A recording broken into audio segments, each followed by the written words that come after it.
Welcome back to my channel. আশা করি সবাই ভালো আছেন। আজ আমি আপনাদেরকে কামাখ্যা বশীকরণ মন্ত্র দিব। কামাখ্যা বা কামরূপ কামাখ্যার বশীকরণ যেগুলো, সেটা যারা কামাখ্যা সম্পর্কে জানে তারাই বলতে পারবে এই বশীকরণগুলো কেমন হয়। এই বশীকরণ বলতে এটা বাধ্য করা, কাউকে আপনার কথায় উঠাতে পারবেন, বসাতে পারবেন, আপনার কথায় নাচাতে পারবেন, পুতুলের মতো আপনি তাকে নাকে দড়ি দিয়ে ঘোরাতে পারবেন, এরকম বশীভূত হবে। এটা নারী পুরুষ প্রত্যেকের জন্য প্রযোজ্য। পুরুষ পুরুষকেও করতে পারবে, নারী নারীকে করতে পারবে, পুরুষ নারীকে করতে পারবে, আবার নারী পুরুষকে করতে পারবে। এটা সব ক্ষেত্রেই অ্যাপ্লিকেবল, প্রয়োগ করা যায়।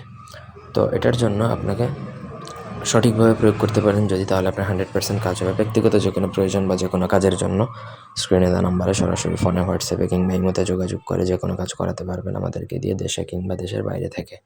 স্ক্রিনে দেখুন একটা মন্ত্র আছে, সেই মন্ত্রটা প্রথমত আপনাকে মুখস্থ করতে হবে। এগুলা হিন্দু বিদ্যা, আপনি মুখস্থ করে নেবেন।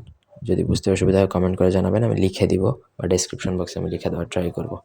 তারপর আপনাকে মন্ত্রটা অমাবস্যার রাত 12টার দিকে পরে সিদ্ধ করতে হবে। আমার অনুমতি সাপেক্ষে গুরু চণ্ডালী প্রদান করে 1200 বার জপ করলে এটা সিদ্ধ হয়ে যাবে। তারপর আপনি শনি বা মঙ্গলবার দিন যেই মেয়ে বা যার জন্য প্রয়োগ করবেন তার কথা স্মরণ করে 108 বার জপ করলেই কিন্তু সে আপনার বসা চলে আসবে। এগুলো হচ্ছে মোহিনী মন্ত্র বা মায়া মন্ত্র। আপনি দূর থেকে প্রয়োগ করবেন, আপনার কাজ হয়ে যাবে। এটার জন্য আপনার কারো কাছে যাওয়ার প্রয়োজন নেই বা কাউকে কোনো খাওয়ানো ধরানো ছোঁয়ানোর কিছুই প্রয়োজন নেই। জাস্ট আপনি মন্ত্র পড়বেন, ব্যাস আপনার কাজ হয়ে যাবে। তার জন্য আগে 1200 বার গুরুচণ্ডালী প্রদান করে জপে সিদ্ধ করবেন।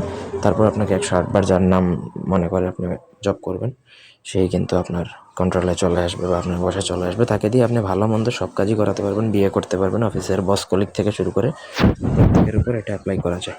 আশা করি বুঝাইতে পারছি। এই ছিল আজকের ভিডিও। ধন্যবাদ সবাইকে। আল্লাহ হাফেজ।